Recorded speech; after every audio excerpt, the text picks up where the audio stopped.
Con motivo de la Cuaresma, el arzobispo de Yucatán, Monseñor Gustavo Rodríguez Vega, envió un mensaje a los fieles en el que resaltó que el Señor vuelve a conceder el tiempo propicio para prepararnos a celebrar con el corazón renovado el gran misterio de la muerte y resurrección de Jesús, fundamento de la vida cristiana personal y comunitaria.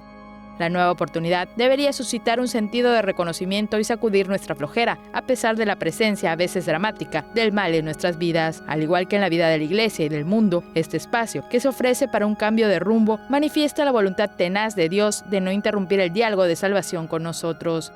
La Cuaresma nos llama a poner nuestra fe y nuestra esperanza en el Señor, porque solo con los ojos fijos en Cristo resucitado podemos acoger la exhortación del apóstol. No nos cansemos de hacer el bien, hay que resistir a las tentaciones que invitan al desánimo y a bajar la guardia, porque peligrosamente empujan a dejar de hacer el bien a tantos hermanos necesitados de nuestra ayuda y oración. Que la vivencia orante de la Cuaresma experimente el consuelo de la fe en Dios, sin el cual no podemos tener estabilidad y paz. Nadie se salva solo, porque estamos todos en la misma barca en medio de las tempestades de la historia, pero sobre todo, nadie se salva sin Dios, porque solo el misterio pascual de Jesucristo nos concede vencer las oscuras aguas de la muerte.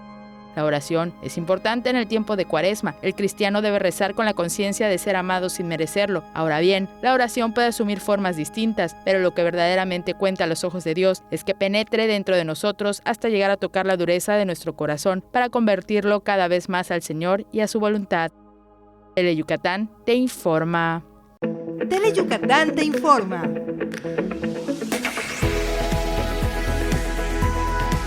Lunes a viernes, 3 de la tarde. Síguenos.